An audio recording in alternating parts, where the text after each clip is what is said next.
Gooshbagz to the weekend edition of the 2020 Gooshbagz Fantasy Football League podcast. Thank you, Benaiah. Yeah, as you can. Sorry, go ahead. I ruined it again. Oh no, there's no ruining it. That was it. That was great. So obviously, as you guys can tell, Benaiah is on with me this week. It's going to be a fantastic week. As always, I am your host, the commissioner of the Gooshbagz Fantasy Football League, and the reigning champ, of course, Jason Peck. And like I said, Benaiah here is with me, and I'm excited to have you on. Benaiah, how are you? Doing well. Yeah, I'm the second place finisher from last year, but thank you. We'll get to it. We'll get to it. I cannot tell you the frustration and rage that happened to me this week. But like I said, we'll get to it. So we'll start off here with the big injuries that happened this week. We'll start with my team because obviously my team is the most important. George Kittle, my big tight end, the man, the myth, the legend, broke his foot. So I know you're pretending to feel pity because, you don't feel bad for my team. You feel bad for the man himself, but I do. Not for my team. I think any video clip of George Kittle talking is great. I love it. No, he seems to be a great guy from everything that I've seen. He seems to love the game, and he approves of fantasy football. And unfortunately, he won't be helping my fantasy football team make it to the championship because he's out for 8 weeks. So at minimum, it seems, or that's about the timeline, I guess. So I feel like the only reason he would be back is if they're making a playoff push or they make the playoffs and he's going to help them through that. But as far as fantasy goes, I think he's pretty much out for the year, which is unfortunate. So, yeah, regardless of what he says. Yeah, right. Yeah. So, I guess the next biggest injury was Kenny Galladay. He had a hip injury that happened this week, and apparently he's going to be out for 2 to 4 weeks. So that sucks for Kenny Galladay. And actually, Matt Stafford is on the COVID list now. He got put on the COVID list today, so they're not going to have Matt Stafford this week in Detroit. So it's going to be a rough time. I think they have a good matchup, though. I think they're playing Minnesota. So I don't know if Driscoll's still on the team.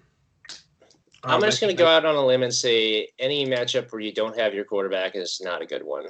Not a good matchup. You're right. But it is a bad defense. So, the Packers couldn't capitalize last week, but, maybe old Driscoll can do it. Jeff Driscoll. But I don't even know if he's still on the Lions. He might not be this year, but he was last year, and he filled in.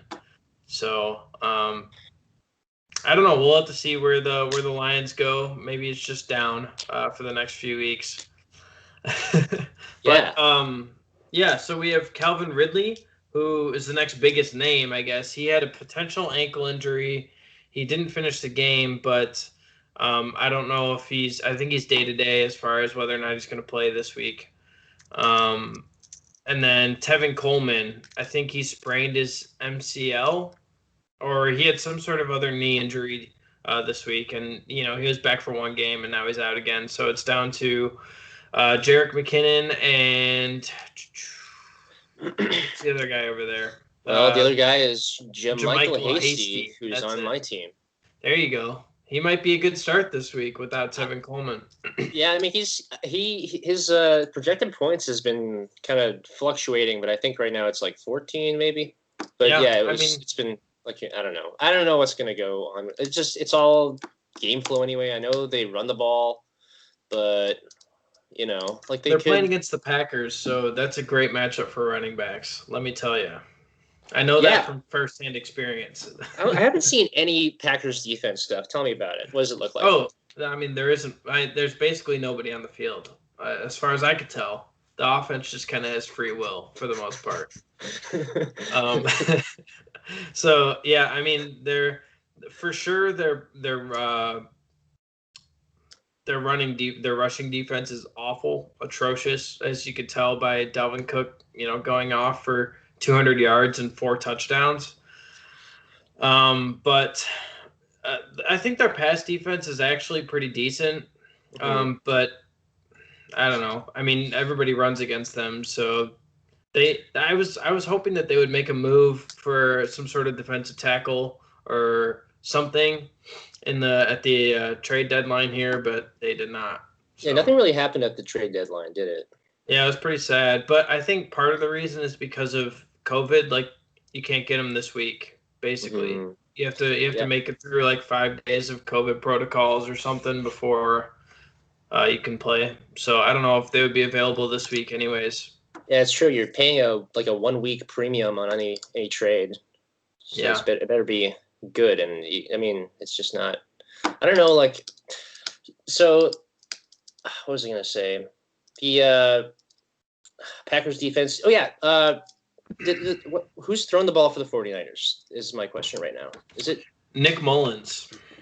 Okay. Yeah, I think Jimmy Garoppolo re-injured his ankle, I believe. So he's out. So yeah, Nick Mullins is who actually filled in and scored like 20 fantasy points last week in 1 quarter of play. Like, he went nuts. Yeah, so, yeah, like he might be just as good fantasy-wise as Jimmy Garoppolo was. I don't know about winning football games, but fantasy-wise, I think not that Jimmy Garoppolo was the greatest fantasy quarterback ever, but Nick Mullins might have some sort of fantasy relevance. Okay. But see, I had no idea. Yeah, I don't know how. I'm sure they're going to focus on running the ball, even though they are depleted in both their quarterback and their running back room. But I feel like they probably have a little bit more faith in rushing against the Packers defense. So we'll see how it goes. But anyway, that was part of the reason why my Sunday was bad. The other reason is because, Benaiah, you were the top scorer in the league this week. And if you guys know anything about this podcast, I always do this podcast with the person that I played against last week. So obviously, that means I did not win this week. So that was another reason why my Sunday was not so good. Benaiah's team put up 131.14 fantasy points. So congratulations, Benaiah. I can thank that defense, honestly. It was just like my whole team is like Eagles D and then just the stack of all stacks. Yeah, I mean, you won by that, almost exactly 21 points. So, if that 21 points was not there, or if they had gotten you -1, I would have won. Or if I would have just played, Robert Woods over Deontay Johnson. See, yeah, Neil was talking on the Secret League Discord about, he was saying, like, maybe you should have started Robert Woods. I know, I definitely should have. The problem with Robert Woods is that he, like, I thought before this week, he had an upside of, like, maybe 15 or 16. And that's what all he's done this year. I think he maybe had 18 one week. I might be wrong about that. He could have had another that's right. Game. I'm seeing 18.9 against Buffalo. Yeah. So, like, he has one game of that, and everything else is, like, 10 to 14 points, if that. And then the occasional, like, floor game of 4. And so, like, if I can put in Deontay Johnson, who is healthy, supposedly, after his big 25-point week, and I can get a potential 25-point week out of him because I know that he's the best wide receiver on the Steelers with Big Ben throwing to him, then why not put him on my, So, I don't know. It was frustrating. I think both Steelers and I think maybe to a lesser extent, Los Angeles Rams wide receivers are kind of tricky because Ben spreads the ball. He's thrown to. I had Eric Ebron. Catch a touchdown for me, and that was just all lucky. Right. But, Ebron has been involved quite a bit actually. So I don't know. Yeah. I thought that Deontay Johnson, like, when he was out there, like, the weeks that he's been out there and been healthy, he's had, like, I think he's had 2 or 3 weeks that have been when he's healthy and out on the field, like, he just dominated. So, yeah, he's like, I mean, he's just like, he's AB version 2. Yeah, so I just assumed that when he's healthy and out on the field, that Ben would look to him, because that's what it's been when he's been out there. So didn't work out this week, and it didn't help that he was out for part of the game with a hamstring injury, but then he came back and didn't do anything else. So, but let me tell you how frustrating it is, because I had 110.02 fantasy points, which was the second highest in the league. And I can't tell you how frustrating it is. It was. That's another thing I was going to bring up, was that like there were only like 3 or 4 teams above 100 points in our league this week. It was kind of a really like pretty low scoring week for fantasy in general. Yeah, I mean, Buck went down. Buck went down to Neil of all people. Oh yeah. So yeah, in a 96 to 98 point matchup. So yeah, I mean, like I said, there weren't too many high scorers. It was kind of like a bunch of mediocre fantasy players this week. So yeah, let's get into it. So first off, I mean, the only reason I scored even 110 fantasy points is because I had Dalvin Cook with 47.6 fantasy points. He's a monster. He's insane. When he is out on the field, he's going to get work, and he's going to have at least 20 fantasy points. So, yeah, he scored basically half of my fantasy points. I should have won. If I have somebody scoring basically 50 fantasy points, that's a week winner, but it didn't do it for me this week. No, I really enjoyed seeing those kind of those memes about, like, rest in peace if you're facing Dalvin Cook, and I'm just like, just kidding.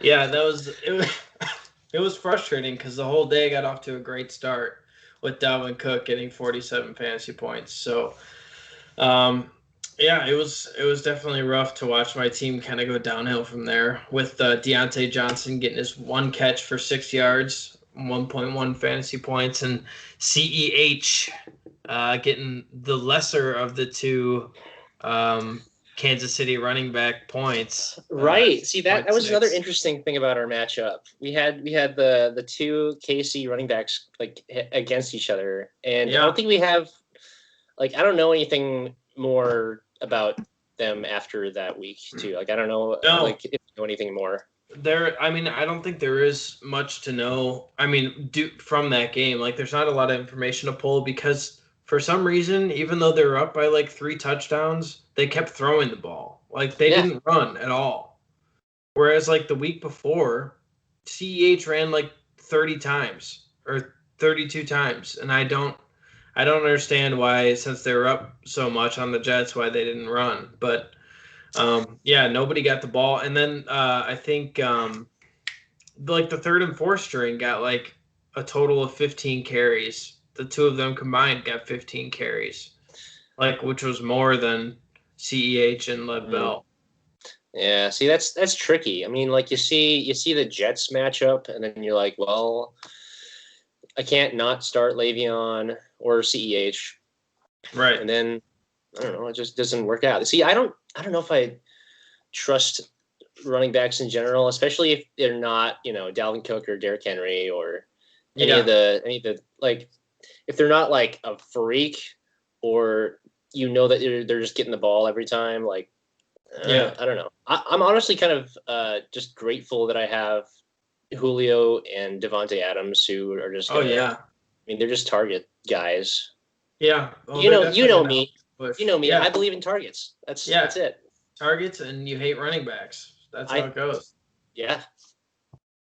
And I also believe in picking and just having Rodgers and Brady in back-to-back picks. Yeah, well, if you're looking to shop one of those, let me know, because I'm in quarterback hell right now. Yeah. I think a couple people are. I mean, who else is in quarterback? Maybe we'll talk about that later or now. You're interested to see where you can shop one of those guys? Well, I don't know. I've always kind of liked having like 2 good ones, or 3 if I'm an idiot a couple years ago. Yeah. But I mean, I think I don't know. Big Ben's bathroom doesn't really have quarterbacks. Right. Really. That's Good the big one. juju. Good juju's. Oh, I guess he's got Kyler Murray. He threw in Teddy Bridgewater, I think, due to a bye last week. That's right. So he's got Kyler. Is he number one or? Well, I guess he not was. after the bye. Yeah, he was going into the bye. Pat Mahomes. Oh, Justin Herbert actually though has been playing really well. So I don't know if he really needs a quarterback.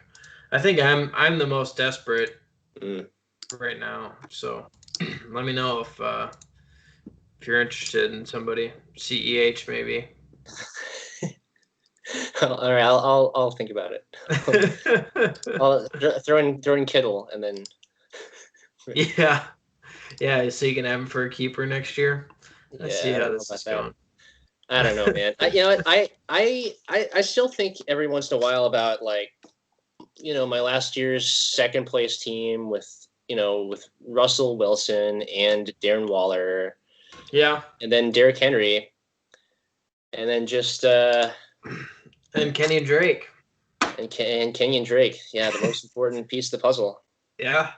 Well, he led you to where you were at the end of the year last year. So it is true. It is he demolished Chad by himself. Yeah, he had 41 fantasy points if I remember right, something like that. It was up there. I actually don't regret my keeper decisions for this year. Not really. Yeah. No, I mean I think it made sense at the time to keep Drake just with the projections and.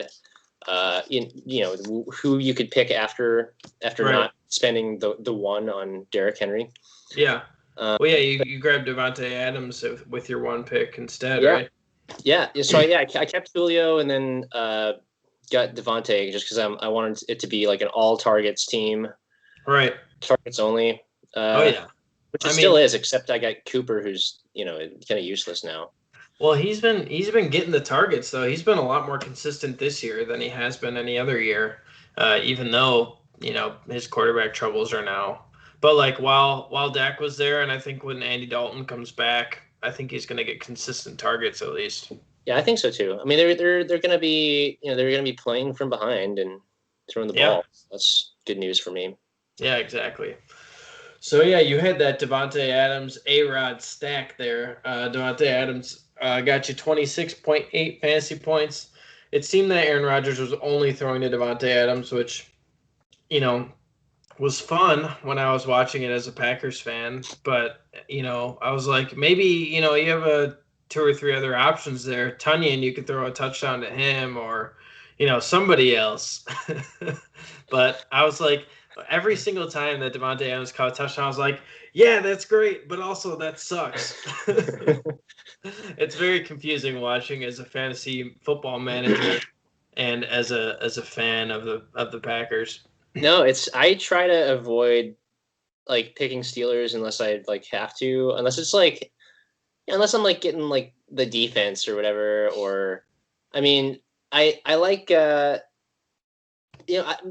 don't like if somebody a Steeler who's not on my team gets a touchdown and it's damn it, no, just throw it to Juju. Yeah. It's that was right. My whole year last year. I understand the frustrations.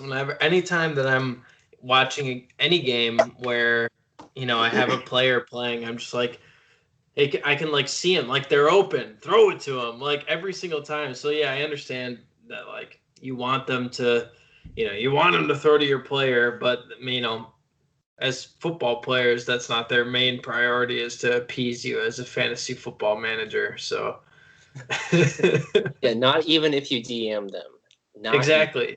Yeah, Neil, don't DM players.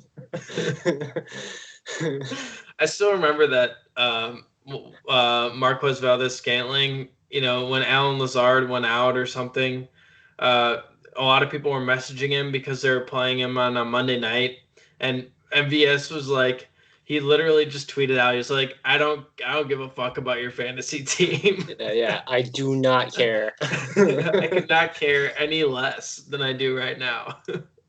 So that's fair. Yeah. Well, so your big dud this week was Amari Cooper with 1 fantasy point. And like we were one saying, catch, 5 yards. Yeah, that's due to the horrendous quarterback play of DiNucci. I thought originally, like, he came out when I really enjoyed watching him when he came out after Dalton got hurt. And like the first couple like plays were just shots down the field to like I think that was this game. Was it? I mean, it was obviously a week ago, not this previous week, but the week before. I was trying to think like I was looking at who he was like hyper targeting Michael Gallup, and like he was throwing to Michael Gallup in like double coverage, and like it was Gallup and Dalton Schultz were like his only 2 targets when he came in. But yeah, I don't know. I think we got one more week of maybe sit Amari Cooper, and then Andy Dalton will be back. Yeah, I'm telling you right now, I don't know if I'm going to play Cooper against the Pittsburgh Steelers. Is that who they're playing this week? That's who they got, yeah. God, whoever's got the Pittsburgh Steelers defense. And no, it's the not Dogfather, I believe. Yeah, well, it's not even Ben DiNucci, actually. I think I heard today that Ben DiNucci was put on like the COVID list or I don't know. Oh, geez. There's some quarterback. Before playing Steelers, Cowboys bench Ben DiNucci, so he's got benched and he's getting pulled up. They're pulling up either Garrett Gilbert or Cooper Rush. Yo, just run the Wildcat, dude. Just like yeah, dude. Zeke only. They're down to like their 4th quarterback, so we'll see how that goes. Either way, Steelers defense is pretty much a lock to be the defense 1 this week. So yeah, no kidding. Yeah, they're gonna maybe a couple of pick sixes, and we'll go from there. So good thing I'm not playing James this week. So, all right. Speaking of James, we'll move on to matchup number 2, away from our horrendous matchup. So we have eat corn, watch some corn grow in the field. I think is what it was last week. I can't find it anymore because he changed his team name, and it was like eat some corn, listening to corn in a cornfield. Something like that. It was. I mean, I hesitate. It was the corniest name. It was the corniest name I have ever seen in fantasy football. That's for sure. Unpronounceable. His one right now is kind of unpronounceable too. It is. Yeah, I think I put the correct one. No, I didn't. I think I just put James's team down below because I'm, it's a weekly rotation, but maybe I'll try to announce it once we get to it. Yeah. Mm-hmm. So that versus Good Juju. James was versus Good Juju last week, and James took him down 106.94 points to 89.74 points. So that was a pretty good matchup. Not really, I guess. Ryo had to spot start Teddy Bridgewater due to a Kyler Murray bye, and that didn't really help him too much. Mm-hmm. Otherwise, it was just kind of like, Ronald Jones. I think he fumbled and then got benched. Oh, God. Due to the fumble, and Leonard Fournette came in and did his thing. But Alvin Kamara was the one bright spot on his team, put up 20.8 fantasy points, and I'm pretty sure that's his floor. So yeah, so much for Ronald Jones starting running back. Like, that's not a thing anymore. Yeah, no, I mean, that's just kind of how Bruce Arians runs his system, though. Like, it's always been kind of a rotation of who hasn't screwed up most recently is essentially how Bruce Arians runs his running back room. Because I remember, like, Ronald Jones last year who, like, was potentially getting a start, and then he, like, missed a blitz pickup and then was benched for two games for Peyton Barber to come in and run for 10 yards on 20 carries. And that was, and then they were like, oh, let's try Ronald Jones again because he's a better running back. But then he fumbles and gets benched again. So yeah, I mean, that's just kind of Bruce Arians. And then he had Mark Andrews with 4.7 fantasy points this week. I think the bottom line is Lamar Jackson doesn't look good throwing the football. He looks atrocious throwing the football. I don't know where his magical accuracy gun came from last year, but I think he's lost it. So Yeah, well, I mean, he's just he's Cordell Stewart too. That's all he is. that's basically it. No, I'm kidding. I'm kidding. I would say that, and then I'd propose a trade. But no, he's not Cordell. Cordell Stewart was never an MVP. It's true. But I don't know, like Would you trade Aaron Rodgers for Lamar Jackson right now? I don't know. I think yes. I think yes, just because you would. Well, I think the deal is I got Brady. Yeah. If also I probably want to keep Lamar still, right? Although I don't know what the cost was this year. He was like a 7th round or something this year, I think. Something like that. Because I think he was grabbed in like the 13th, and he was like a second or third round pick. So I think that'd be like the 7th or 8th round or something. I don't know. Yeah, so that's debatable. Then. But yeah, I think I honestly, like, this is not fancy, but like I can't wait until the year 20 whatever when every quarterback is Kyler Murray / Lamar Jackson. Because like people are gonna realize it's like, hey, maybe having a quarterback who can't run is like a huge disadvantage. Yeah. I mean they're getting there. I mean, Josh Allen's in there too. Yeah. Oh yeah. Russell Wilson used to run a lot. He doesn't run as much anymore, but he's still pretty mobile. Like he can run if he needs to. So yeah, there's quite a few of those rushing quarterbacks, and I'm sure, in 5 or 10 years that'll kind of be the way the NFL kind of goes to. And I guess like on a side note, like kind of, I'm not totally happy with Major League Baseball and how they're just gonna get rid of like pitchers aren't gonna hit. Oh, they're adding the DH now in the NL. Yeah, that's well, I don't know if that's gonna be that's kind of speculation, I think, but I mean, I swear, just give it like 100 years, you're gonna have pitchers raking. Sure, that's true. But yeah, well, let's move on to James's team. We got Pat Mahomes with 36.64 fantasy points. I mean, that's Pat Mahomes doing Pat Mahomes things against the Jets. So, like we were saying, for some reason they didn't feel the need to run the ball, and they just let Pat Mahomes keep throwing. So he had 36.64 fantasy points as a result. See, I think maybe at a certain point, just like chucking touchdowns is easier. I mean, with Pat Mahomes as your quarterback, I feel like it almost is. Yeah. And actually, I think the reason I think they did this is because the one bright spot on the Jets team is their D-line, which their rushing defense I think is pretty good. And that's about the only good thing for that team right now. So I think that's kind of been their game plan. Maybe that was their game plan to play against the Jets, is just to run up the score by throwing over their secondary the whole day. But so I don't know. I mean, maybe it's just the one-time thing, but with Pat Mahomes, you never really know what they're gonna do. So, and Andy Reid. So James also had Nyheim Hines making an appearance here with 19.7 fantasy points. For some reason, he started Nyheim Hines, and I don't know why. I guess for this reason, you play him every week just to get these weeks. It's worth it. Because if you don't start him before, then this week doesn't happen. Exactly. Let's see what Nyheim Hines' weeks have been. They haven't been good. He had a good week 1, because he had a couple touchdowns.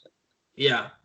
And then, everything else has been in single digits, under 8.1 points or below. So, not any reason to start him, but I don't know. James just has premonitions, man. James has kind of an. I mean, like, I don't like anybody on James's bench, really. Yeah. Like, I don't know why he's got, like, Baker Mayfield.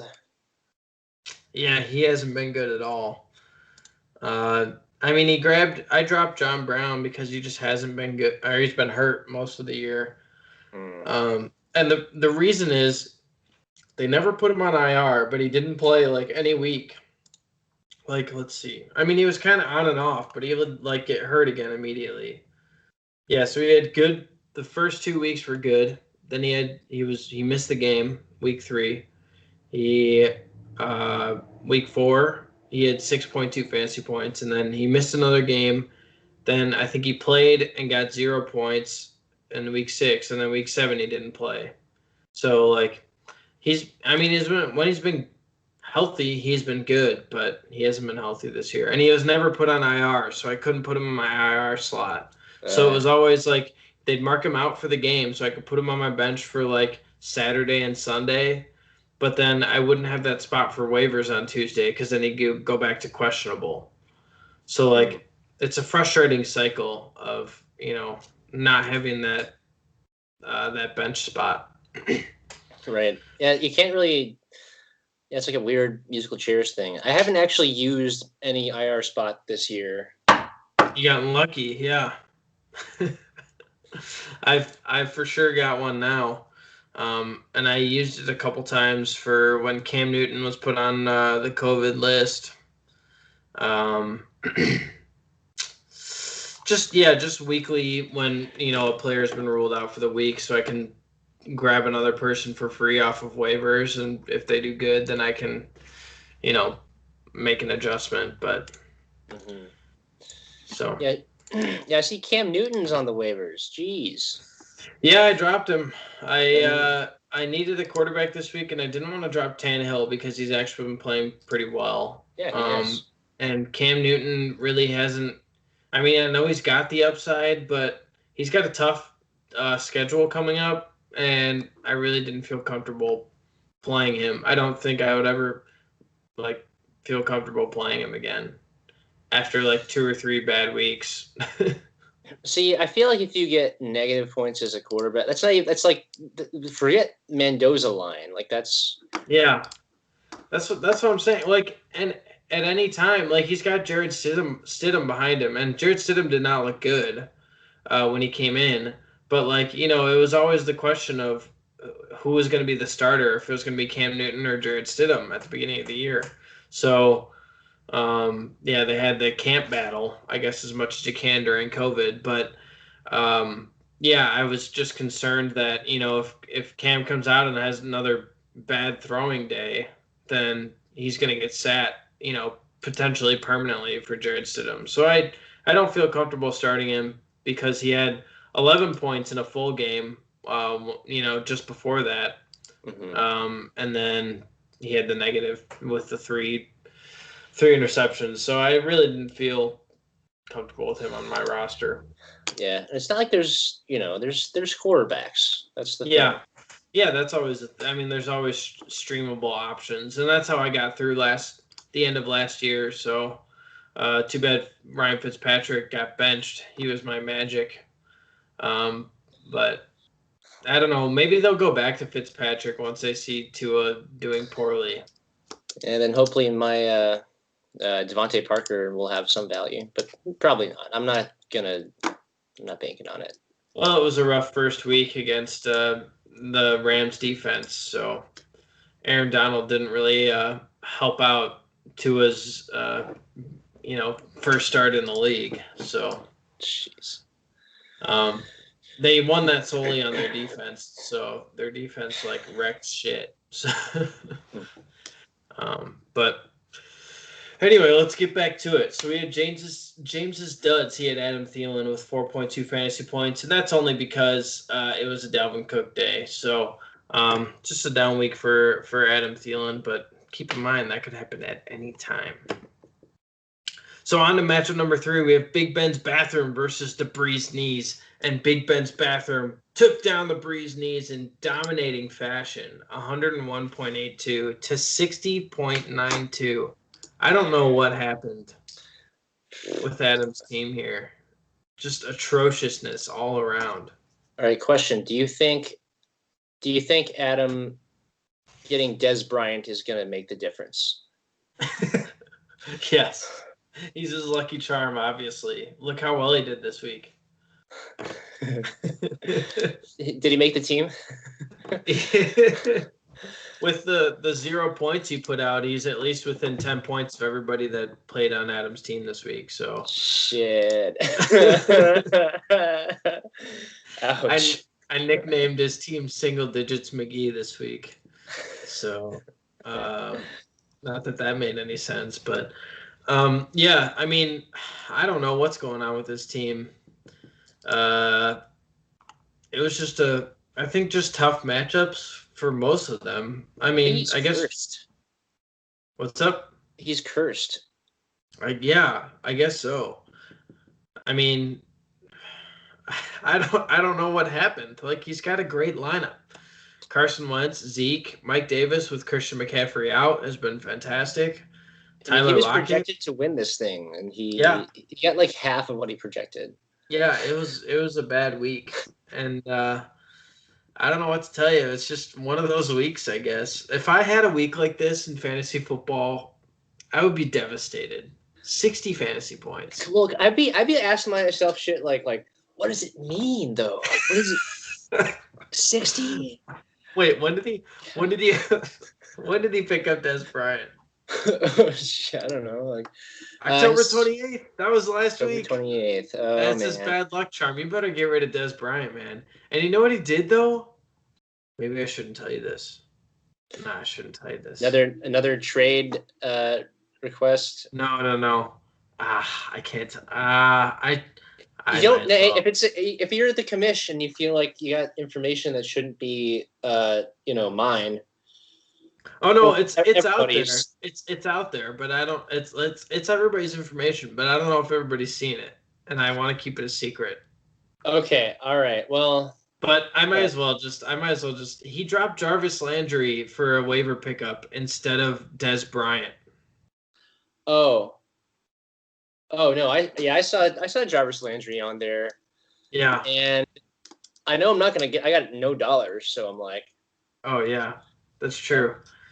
Maybe I'll wait to put this out until not everybody sees who was dropped for the pickups, but I'm sure the people are paying attention. Like, well, I think hopefully people are looking at the free agents and just like sorting by percent on roster. Like that's yeah. And that's how it pops up automatically, I think, anyway. So he's gonna be at the top. Yeah, that's true. I mean, percent on roster, but then I think what I look at sometimes for waiver pickups is just like projections this week, and he's on bye this week, so sure. So I figured he might not be at the top. But yeah, if you're looking at waivers and they're going by roster percentage, then yeah, that for sure he's going to be at the top. But I think I'll give this league enough credit to take those actions, except for maybe Aaron Buck. Yeah, no, I think for sure like Courts has seen it, and I'm sure like Chad, and I'm sure people have seen it. I always think of like looking in the recent activity, and I know that maybe not everybody sees it. Or, you're scrolling through to see who was picked up, but maybe not necessarily who was dropped to be picked up. So, I don't know. How much money you think is going to be spent on Jarvis then this week? Because he was just dropped, so I think he goes through waivers tonight. I have to take a look. No, I'm not sure. I mean, I don't know. I think who has money, first of all? I guess that's my first question. Because I don't. Actually, the answer is James. We know James has money. James has money. I still have $40. That's pretty good. Next year, I'm super not going to do what I did this year with my money. Well, I mean, there's definitely a strategy to spending a lot of your money at the beginning. Maybe not like 100% upfront, but like, there's definitely a strategy to spending up on those like early season potential breakouts, because if they do break out, then you have them for a whole year. Mm-hmm. So like it's worth spending up on for something like that. Whereas like now in week 8 or week 9, You get them for the second half of the year, which is important, but it's not a year-long value, so they're not worth as much. Mm-hmm. Yeah, I mean that was my thinking. That's everybody's thinking, right? Right. But like now, I was wrong on all of the people I picked. So it's like, well, I'm broke. Yeah. So sometimes it works out that way. Like, you see like a I don't know who'd you spend money on? Like a Naeem Hines after week 1. Like I ended up picking him up off of waivers, but like Naeem Hines had like 20 something fantasy points week 1, and you're thinking he's the new Austin Eckler, because Phillip Rivers is in Indianapolis. So you spend like $25 on him or something like that, or a T.J. Hawkinson from last year. For me, I spent like $27 on T.J. Hawkinson because he went off for like I don't know, like 8 targets or 8 catches and a touchdown or 2. Like, I thought he was going to be a major part of the offense all year. Mm-hmm. And then you just miss on, those and you hit on others. So I mean, sometimes you don't hit it all. I spent $26 on Franklin Delano Gore, and that was a mistake. Yeah. I released him like not even, I think like maybe a couple weeks after. I'm like, oh, this is no points. Yeah, it sucks. I think in another league, I just spent up a lot of money to get Rashad Higgins when OBJ went out, and like he just didn't do anything. Sorry, you said another league, and I tuned out. I know. I'm sorry. I know you guys hate me talking about that, but I'm trying to think of other examples of spending up on money that didn't pan out. A few of those running backs earlier, like if you were to spend on like Wayne Gallman or Devonta Freeman, really hasn't paid off. Yeah. What was the? I mean, I'm sure we've covered this before. How much? I guess let's not even bring it up. How much was spent on Freeman? Like $55 or something. I think it was something crazy, or 45, something like that. It was like over almost half the budget. So, yeah, Mike Davis was 45, and that's right. Let's see. I think you're right. 55 sounds right. Yeah, it was insane. Hey, but that's the market, baby. I don't know what to tell you. I mean, and part of it's like learning what, like as we keep doing this, we're gonna learn how much other people in our league are willing to spend on people, and it'll kind of, I think, balance out. Yeah. And once we kind of get an idea of like a lot of people aren't spending money, but like the more competitive, like me, you, Courts, Chad, and Adam, I think are the more active people on the waiver wire. I think those are the people that we're gonna start figuring out how much they're willing to bid on, and kind of, it'll be a little bit more like tightly contested bidding wars, I think, which are fun and also devastating. So yes, yeah, I think it adds something. I so prefer the bidding to whatever it was before that. I mean, this. Oh yeah, just reverse of standings. That sucked. Yeah. But yeah, I think with Courts, I think Courts has lost multiple, like 2 or 3 this year, where he's tied the bid, and he was just higher in rankings, and so didn't get it. So that's the default, and I think the only way that there's a tiebreaker, I don't think I can change the tiebreaker on that to anything else. But so Freeman was 55. All right, let's move on. There we go. That's so sad. All right, we'll move on. We were talking about Bree's knees. Obviously, everybody did awful. Everybody under 10 points in his starting lineup. Not a great week. And Big Ben's bathroom, he had a couple of good players this week. He had Justin Herbert putting up 21.22 fantasy points, which is, pretty good for a quarterback, at least above average. And then Tyreek Hill at 23.8 fantasy points. He's doing Tyreek Hill things. And actually, Tyreek Hill has been doing better than Tyreek Hill things this year. He's been consistent as well as good. Like he's finally made it into that top tier where, you can bank the consistency of 15 fantasy points about, and then he can win you weeks too. So I think he's kind of finally made it, at least this year. So And then he had Kenny Galladay with goose egg with 0.0 fantasy points this week. So not so precise. Great. Exactly. So just so everybody knows that he got no catches for no yards and no rushes. So yeah, on to matchup number 4. We have Team IR versus Adam and Chad's PT patients. So we have Team IR put up 99.74 fantasy points and took down Quartz's team, the PT patients, who scored 88.76 fantasy points. What do you think about this one? Well, I mean, this was kind of funny, like the battle of the, I don't know, like my team is hurt. That's true.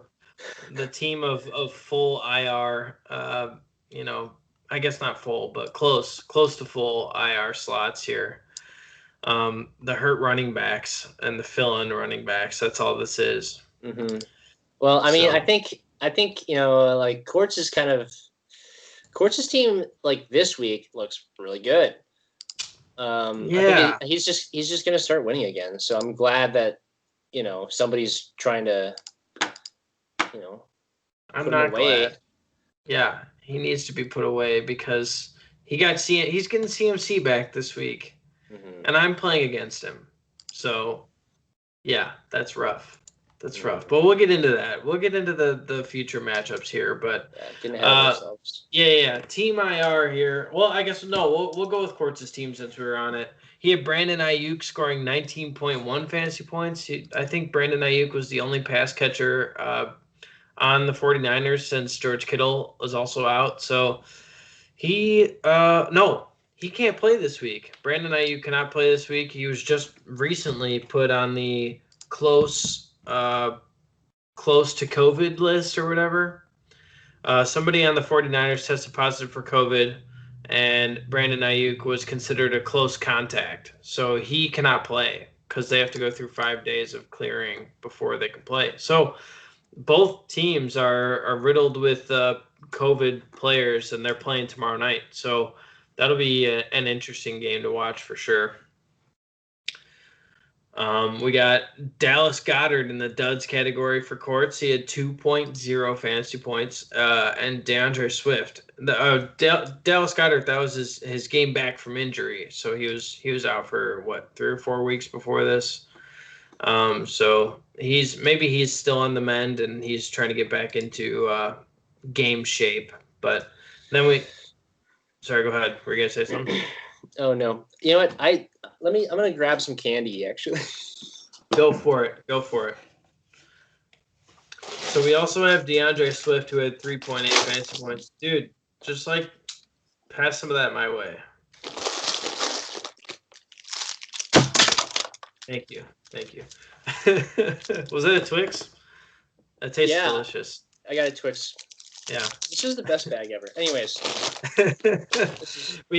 Like I was saying, we had DeAndre Swift with a dud this week, 3.8 fantasy points. So the Lions just had a rough week against Atlanta, unfortunately. So on Team IR, we had Russell Wilson, of course, putting up 28.74 fantasy points. He's been solid every single week. Not much more to talk about there. Then we have Jonnu Smith with 3.9 fantasy points, and it might be time to move on from Jonnu Smith. He's been putting up duds every week, but the way the tight end landscape has been, maybe 3.9 isn't so bad. Yeah, so, it's empty. I was gonna say it's been rough. Matchup number 5 is Mix and Mac versus my tight end Ertzwin Eifert.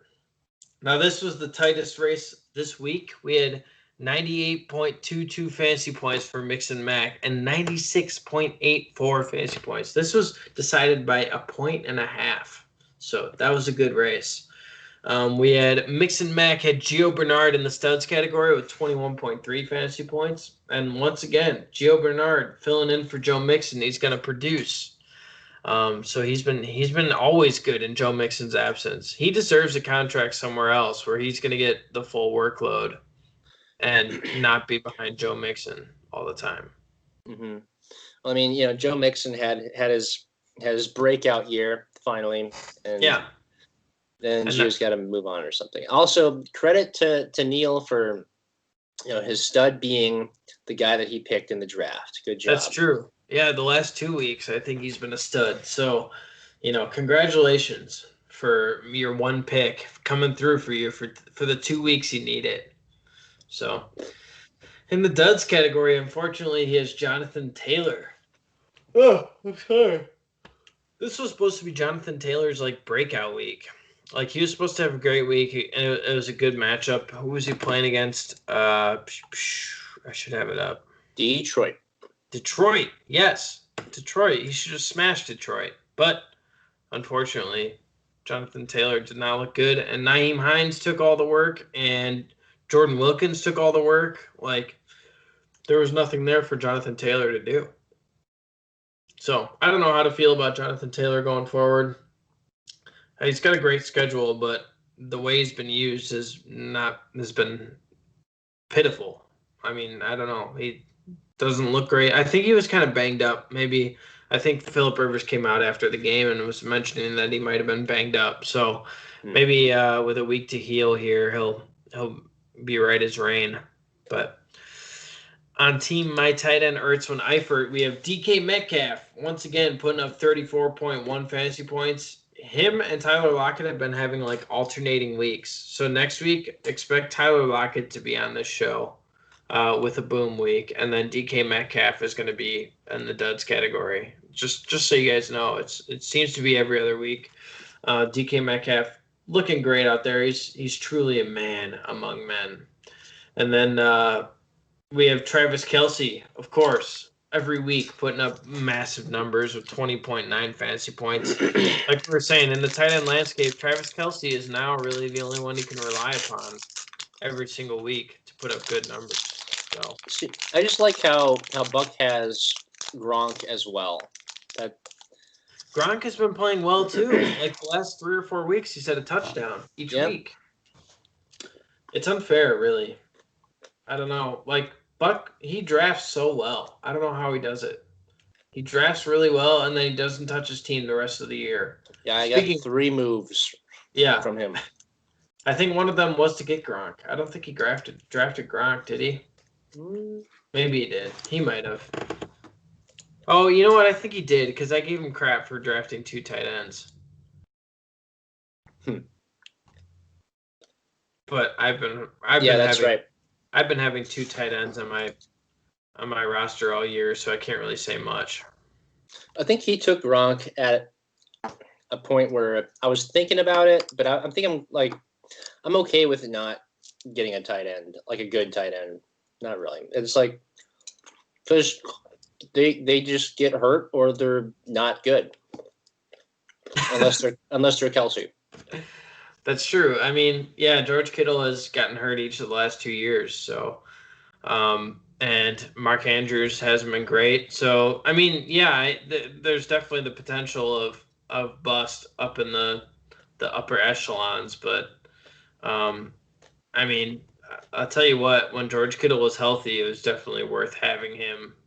And I can always stream it, be like everybody else and stream a tight end, anytime he's not healthy. But I can get those boom weeks from him when he's playing. So those are almost because it's points above replacement.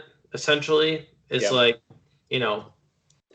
think it's worth it, especially in tight ends, because there's so few out there that can get you big weeks. So that's true. But yeah, so anyway, speaking of not touching his lineup, he had Chris Carson and Jamison Crowder both playing even though they were out. They both hit 0 points. And the San Francisco defense had -2 fantasy points. So there's that. That's why he lost. If he had not played a defense, he would have won. So now on to my favorite section of the week. The waiver wire team that would kick all of our asses. Now this one is fun. Benaiah, you were nowhere close to this one. I'm sure. But let's go back. Sorry, I just looked at freaking Buck. He had KC defense against the Jets, and he didn't start him. So that's on you, buddy. Yeah, that's definitely on him. I mean, and I don't think he really cares. If he cared enough, he would have swapped out Chris Carson and Jamison Crowder. So all he had to do was jump in for 2 seconds, make any of these those people moves. are out, and be like, hey, maybe I should throw in Gronk in my flex position and James White instead of Chris Carson. So I don't know. It would have gotten him a few extra points that would have put him over the edge. But any management whatsoever would have won him this one. But yeah, you know what? If you know any fantasy managers that are looking for a league next year, let me know. We're gonna kick Aaron out, and he won't know because he's not listening to this podcast. So, anyways, yeah, we'll see. Aaron, I appreciate your money that you put into this, and it's even better because you probably won't win because you're not checking your fantasy lineup. But it's also fun to have a competitive league. So we'll see how that all plays out going forward. At least he's willing to be a part of it and put in some money. So I guess that's the important part. Yeah. But on to the waiver wire team that would kick all of our asses. We have Matthew Stafford at the helm with 22.44 fantasy points, even though he did not have a healthy Kenny Golladay in the lineup. So that was surprising and good. I'm sorry. We have DJ Dallas with 20.3 fantasy points, filling in for Chris Carson, and who's the backup there? Chris Carson and some guy. Yeah, Carlos Hyde. DJ Dallas was the third stringer behind Carlos Hyde and Chris Carson. Both of those guys are out this week, so DJ Dallas got his chance to shine. We have Zach Moss with 20.1 fantasy points.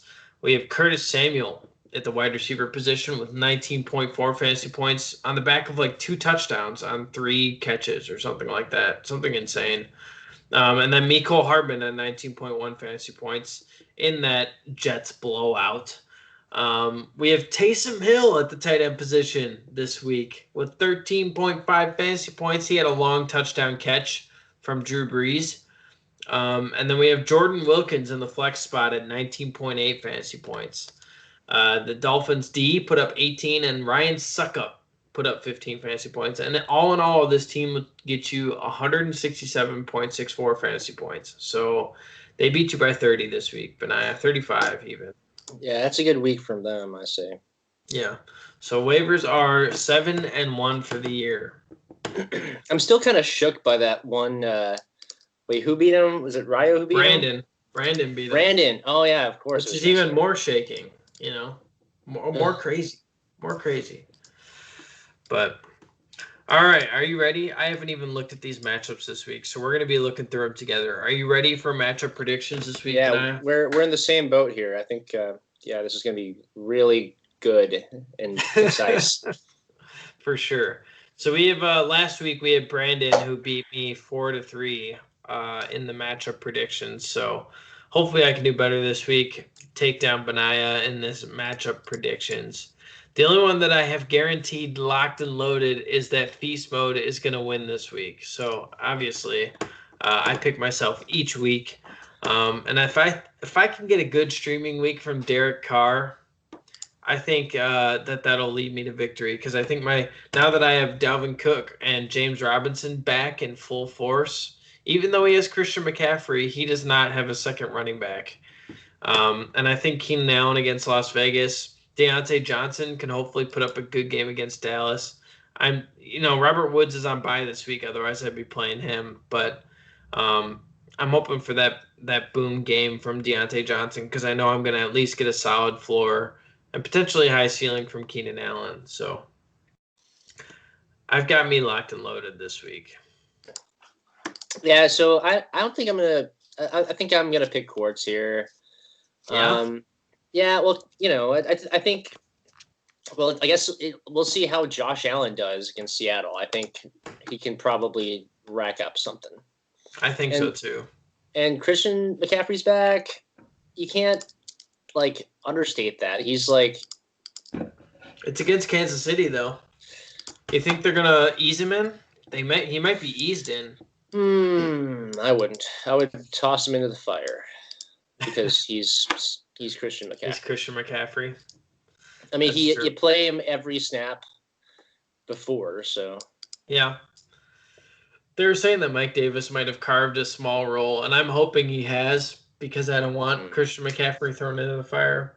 But, yeah, we'll see. I mean, we both have very good matchups. Like, my whole team is in the green right now. I don't know if you saw that, but, like, alongside my whole team, it's like, well, on the mobile app, it shows, like, everybody that I'm facing against is in, like, the 20s. Wow. Or 30s. So, like, I got some great matchups.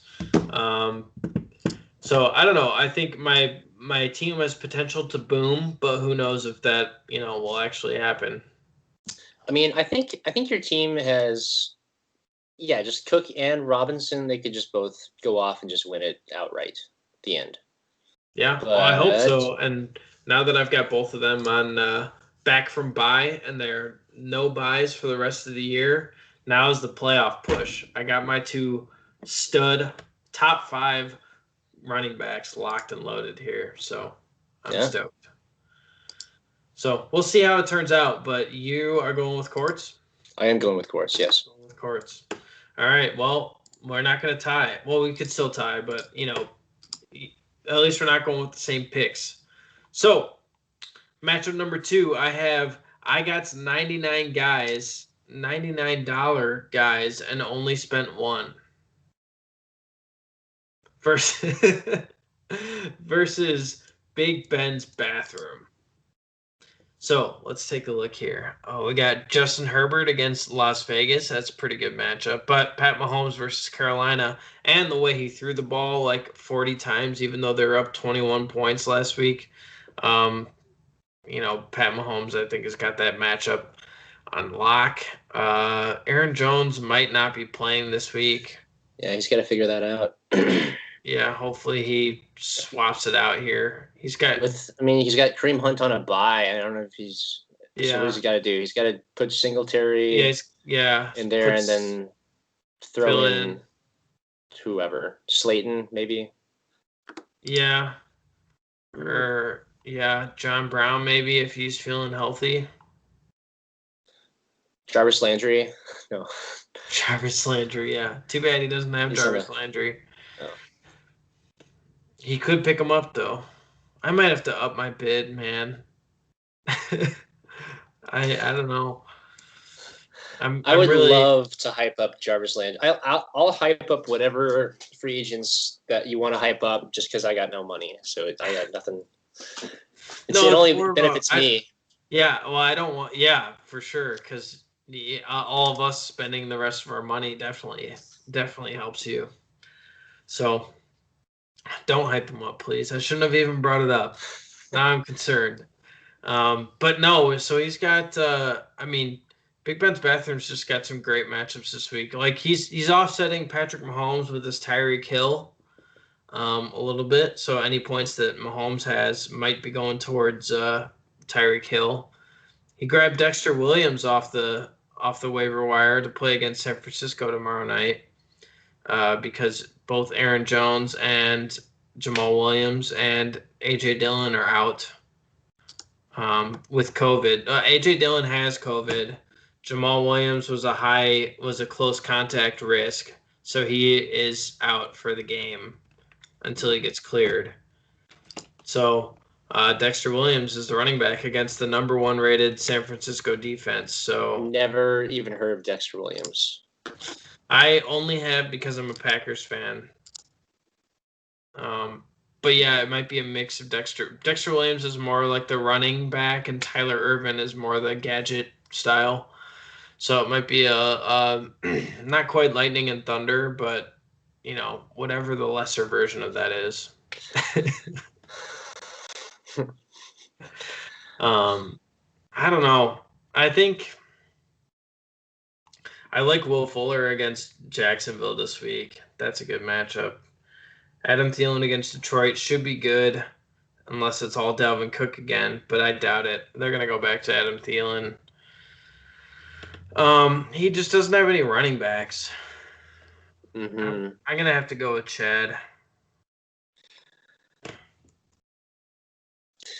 Yeah, I don't know. I think I'm gonna go with the Dogfather here, actually. Oh, because of the Steelers' defense. Well, yeah, Steelers defense is gonna score like 30 points, and I mean, shoot, What if like he doesn't replace Thielen Aaron and Fuller. Jones? Oh well, he has to, and then He has to replace him by tomorrow night. gosh, well, I better text him then. I don't know. But all right, you're going with the Dogfather. Yeah, well, just it's I'm looking at Chad's team, and I just don't buy it. Yeah, I mean, Mike Williams, Herbert, Gordon, Williams. I mean, like I like. yeah, but Devin Singletary and Naeem Hines and whoever he puts in from his bench, Darius Slayton. Yeah, well, against Washington. Right. I'm still going Dogfather though. I'm still going Dogfather. All right. It's going to be interesting. We might have a 5-5 and 0-5. Nah. But we'll see how it goes. On to matchup number 3, we have no, you know what? Let's go to your matchup, Benaiah. Let's go to your matchup. We have the. Oh, by the way, did I get your name right from last week? I had to guess because I didn't remember it off the top of my head. Was it the Koopa Troopers? Yeah, that's right. Okay. I mean, I've been kind of searching for a name after releasing Greg Zuerlein because, like, that's my favorite fantasy football team name I've ever Understandable. had. Yes. And I just haven't been able to quite get back to that level with Cooper based team names. You'll have to try to find some. I don't know.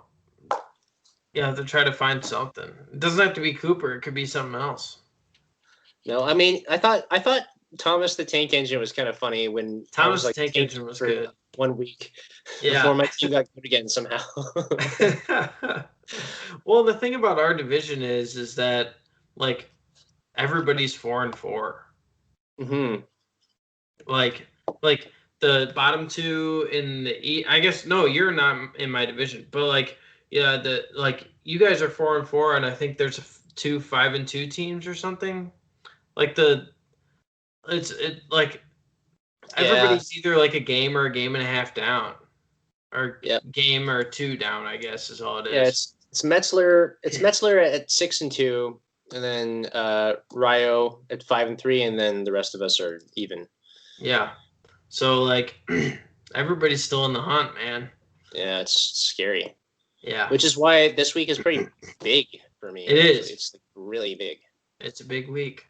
So let's take a look at your matchup here. Are you just automatically going with yourself? I guess I would if Buck doesn't check his lineup. I think I'm going to go with you. You got a good matchup this week. I think all my stuff is looking pretty good. I mean, and Buck stuff right now, it's like Chris Carson, Calvin Ridley, or Crowder. I mean, they might not even play. I kind of just need either Carson or Ridley to not play, and then that's good. But you never know. I mean, sure. Shoot. Yeah. I don't ever love when, he has Matt Ryan in there right now. But maybe he'll switch for Deshaun Watson. I think I probably would against Jacksonville. I would too. Yeah. If he, like I said, this is all whether or not he checks his lineup. Yeah, that's true. So I would definitely switch for Deshaun Watson. He's been looking great ever since they got rid of Bill O'Brien, Bob over there. So, God. So, are you going with you then? Yeah, I'm gonna pick myself. I just it's same reasons as always. It's just targets, and hopefully Tom Brady does stuff against New Orleans. For sure. Yeah, but again, like no running backs. Well, I mean, I'm curious about Hasty, but I don't really have high hopes. I wouldn't temper those hopes going into this week against Green Bay. I think that's a pretty solid start, to be honest, especially in your flex. Like, if you don't have to rely on him as a, running back 1 or 2, which you don't. I think Antonio Gibson's going to be – he's been solidifying his role, and David Montgomery will get you 10 to 15 points. So I think getting those solid floors with Julio Jones and Devontae Adams on your team is definitely a winning strategy. Well, so far it is an equally winning and losing strategy. Well, is it though? Because you didn't have Devontae Adams and Julio Jones for well, I guess that is true. Yeah. Many of those losses. Mm-hmm. Yeah, I had that streak of like all my losses. That's where they all came. Yeah, that's because baby. You didn't have the upside with your wide receivers 1 and 2. So, but yeah, so we're going with you for this matchup. On to matchup number 4. We have Good Juju versus Team IR. All right, let's take a look here. We got Russell Wilson versus Buffalo. We got Todd Gurley, Denver. This is a huge matchup. I just like to say this because top 2 teams. Yeah, this is big. I think the ideal outcome here is that Ryo wins for everybody, so that I don't know. I think so that Brandon doesn't run away with this bad boy. How does the playoffs work again? It's like, okay, so you win your division or your top 6 or whatever. Yeah, so the top 2 get buys in week 13, and then the next 4 get in, and so regardless of division. That's right. Yep. See, we deliberated so hard on these things that I don't remember. I sent out the Word document at the beginning of the year. Yeah. I don't know. I think it's interesting to have 6 teams, and like you said, like it kind of minimizes the impact of the regular season. So like, what are you actually playing for all season except to maybe get in one of the 6 out of 10? But this season is not like that so far. Because this season is just like, oh shit, like anybody can be number 7. That's kind of what it's looking like right now for me. That's true. Yeah, no, I mean that's right. I mean, there's like 5 teams at 4 and 4 right now, so we'll have to see how it all plays out. And yeah, who knows? It's gonna be tight down to the last few matchups here. So yeah, are you taking a look at this matchup? Who do you think has the upper hand? I'm taking a look. I don't love. Keep in mind that Good Juju gets Kyler Murray and DeAndre Hopkins back this week. Right. Yeah. See, I don't love Metzler's team this week. Chase Edmonds is filling in for Kenyon Drake, who is out. So right. I know Kenyon Drake is out, and I know that I don't have Chase Edmonds because I dropped him. Yeah, but Mike Evans now with, I think Antonio Brown's going to be playing. This week. I think that's kind of odd. He's got both Evans and AB in there right now. Oh yeah, I didn't even see that. Do you like doing that? No, I don't like doing that either. Because it might give you a more stable floor, but it definitely limits your upside. Because only one person can catch the touchdown per drive. I don't even like stacking running backs and wide receivers, like from the same team. I mean, I know it happens occasionally, but I'm not a big fan of that either. Yeah, I'm with you. So, I mean, we'll say that, and then AB is going to catch like 2 touchdowns, and Evans is going to have like 130 yards or whatever. No, Mike Evans just does the 5 yards for 2 touchdowns. That's what Mike Evans does. Yeah. He's like the most targeted human within scoring range or whatever. He just chucks it to him. Let me read you these yardage totals. Starting at week 1, 2 yards, 104, 2 yards, 122, 41, 10, 37, and 55. Yeah, it's like, who knows, dude. But he's had how many? He's had Like 1, 2, 3, 4, 5, 6, 7 touchdowns already. That's a this lot year. of touchdowns. Well, Yeah. that's like, I guess that's kind of that's how as advertised, right? Week 3, 2 catches for 2 yards and 2 touchdowns. It's like he's like the Jerome Bettis wide receiver. That's true. Or Peyton Barber these days. Not even Peyton Barber doesn't even score touchdowns anymore, but like that's kind of the similar. Jerome Bettis is closer count. But yeah, I mean, I know Chris Godwin isn't in this week, so Mike Evans has potential to, be that leading wide receiver, but I don't know. With Antonio Brown coming, I just think everybody's going to eat into everybody else's targets, and the only one who's going to benefit is Tom Brady. So yeah, that's right. So that's why you got Tom Brady. Man, I love Antonio Brown. I don't care what anybody says. Yeah, he's definitely a character, and he's been a fantastic wide receiver in the NFL. So like, and as a Steelers fan, you got a special place in your heart for him. Yeah, it's like a weird, it's like an abusive relationship. It's like I don't know, dude. Like, I just fucking love AB. You can't stop me. Hey, that's just like your opinion, man. So. All right. Well, I think I got good juju this week. Yeah, same here. Yeah. Not for any great reasons for me, at least, other than like, I don't know. You don't like Brandon's team? Yeah, and just he's got Juju's got Kamara.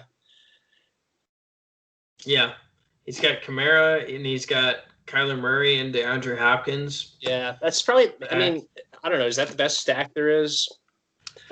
Murray, I don't know. The Rodgers stack is pretty good. Rodgers Adams. But yeah, I think most consistently, because Kyler Murray has just been a beast. So, yeah, I'd say that's probably the best stack. But they're in close contention with the Rodgers Adams stack for sure. Mm-hmm. And maybe actually, to be honest, the Julio Jones Matt Ryan stack is pretty damn good, because Matt Ryan has not been fantastic this year, but anytime Julio Jones has been playing, he's been a beast. Mm-hmm. And like Matt Ryan magically looks like a million times better when Julio Jones is on the field. So, I mean, maybe that's up there too, but we haven't had as large of a sample size this year versus Kyler Murray and DeAndre Hopkins. So, right. Y'all still believe Calvin Ridley is 1 and Jones is 2? No. I understand why people did, though, at the beginning of the year, because it was a juju scenario, right? Yeah. Basically, Antonio Brown's getting the hardcore coverage, and Juju playing from the slot, or getting the second cornerback is, it's a significant downgrade from the of defense versus the number 1 for each team. So, getting all the focus really makes a big difference, and only a certain number of, like, the same thing happened with Marvin Jones when Kenny Golladay was out. Like, people were talking about, like, talking up Marvin Jones is not like the high caliber like Calvin Ridley or Juju potentially was, like, or is, but he wasn't talked about as much. But like when Kenny Golladay was out earlier this year, they were hyping up Marvin Jones like, oh, he's gonna be a beast. But like he got that primary coverage, and he was just not effective at all. Nope. Is he? I mean, I feel like is he old too? Like, I don't know. I feel like Marvin Jones has been. I feel like he's been around a while, but I don't think he's actually that old. Maybe he's 28, 29. It's his 30s. That's not old. Oh, is he? Oh, yeah, he's 30. Yeah. Well, he's got another year or two before he hits the wide receiver drop off, I think. Yeah. So, who's never gonna face that drop off? AB. Julio Jones. Oh. Him too. It's true. But all right, on to the final matchup of the week. We have Mix and Mac versus the Breeze Knees.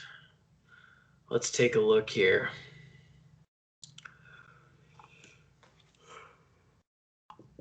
The Breeze Knees needs to figure out their quarterback situation. Maybe he'll pick up Cam Newton. I hope he picks up Cam Newton and plays him this week. Man, that'd be such an Adam pickup. It would start. He'd be pumped about it. Right. Let's see here. Jonathan Taylor's questionable, but I don't think he's in danger of missing this week. He was limited at practice today. I don't think he's in danger of missing. Man, is there a way you can pick neither of these teams? Like this is like the opposite of of the last matchup. Right? Yeah. Yeah. I mean, I guess I think I'll go with I guess I'll just go with Mix and Mac. He might not have. So he has Chris Godwin in right now. He might not have Chris Godwin. And his backups there are Scotty Miller or Curtis Samuel. Yeah, that's kind of an ouch. I mean, what do you even do there? Like, and he's got Renfro. Find somebody on the waiver wire. Renfro. Maybe I'm gonna have to take that back. Maybe he'll pick up Jarvis Landry. Well, he better be putting up some cash. Yeah, put up big money for Jarvis Landry. He's got $52, so he can outbid me. I think he should. I think he should go for it. I have $41, Benaiah or Neil, and I'm spending it all on Jarvis Landry this week. So. Yeah, whatever. I think I'll go with Breeze Knees. I gotta pick Adam. Yeah. Yep, I have to. Because I mean, he's gonna get like Michael Thomas is coming back, right? That's a fact, right? Right? I don't know. Let's see here. He was a limited participant. Well, because he was basically done healing, and then he got a hamstring injury, right? Oh. So I mean, he was limited. He's limited practice today. Well, I mean, limited on Wednesday isn't like bad. Yeah, that doesn't. No, I mean that's a common Veterans Day. Mm-hmm. So. I don't know. This is a tough one to pick for sure. Uh-huh. I mean, look at you're on your computer, right? Can you see the previous matchup there too? No, I don't. It doesn't show like below the projected total at the top. And then it says previous matchup between the two of them. Does it not have it on yours? It has the Breeze Knees at 97.8 to Mix and Max 86.1. 86. I see it. There it is. Yeah. Right. So high scoring matchups are at stake here. Sheesh. See, I think I'm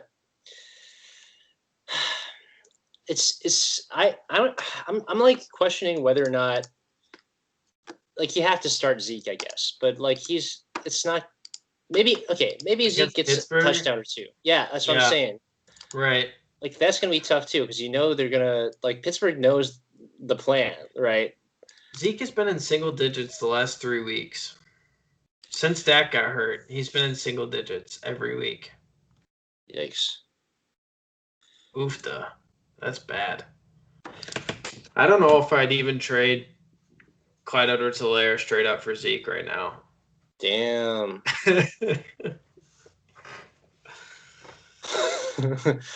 A lot from Bell. Yeah. Yeah, maybe he'll take it. Thinking things haven't shaken up yet. Oh man. He actually offered. He offered me. Wow, gosh, who was it? It was.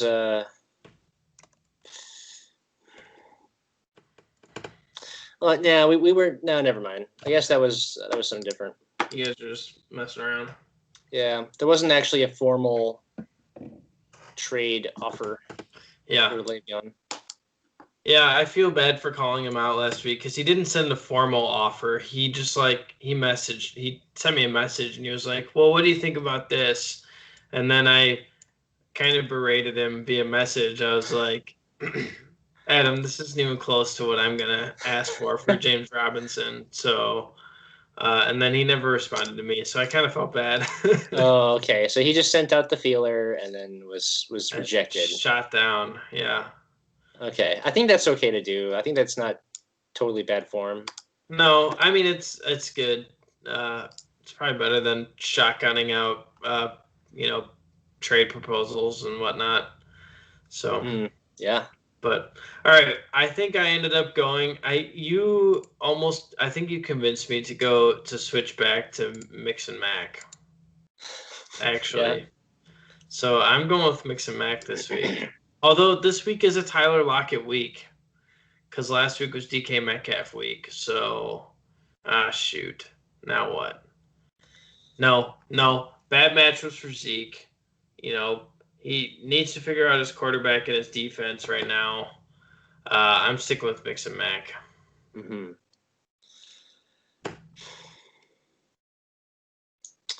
Yeah, I'm gonna go with Adam still. I mean, it's not a good pick either way. No, I don't feel confident about either team. No.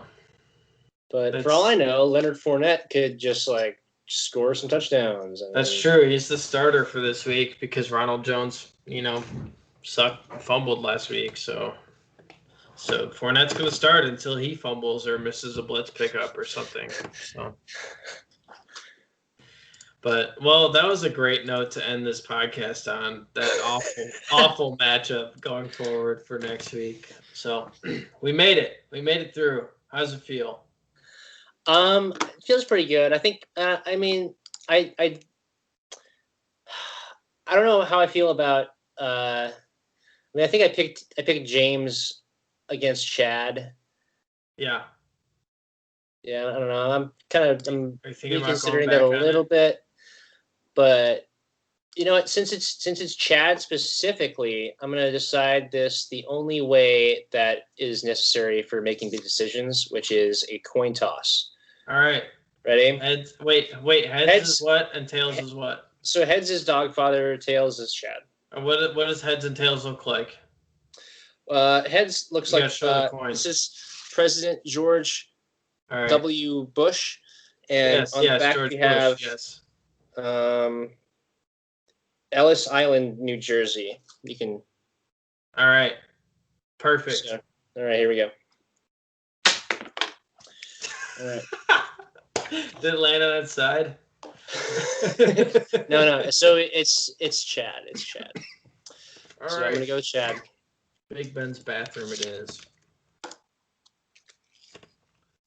All right. So we are different on two matchups. So that could go one way or the other. We could tie if we each get one right, or it could be a blowout.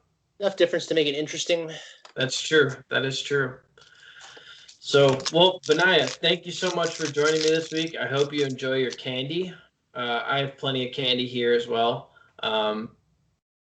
Leftovers. Leftovers from Halloween are good this year because nobody came to the door. So I just bought like a $14 bag of.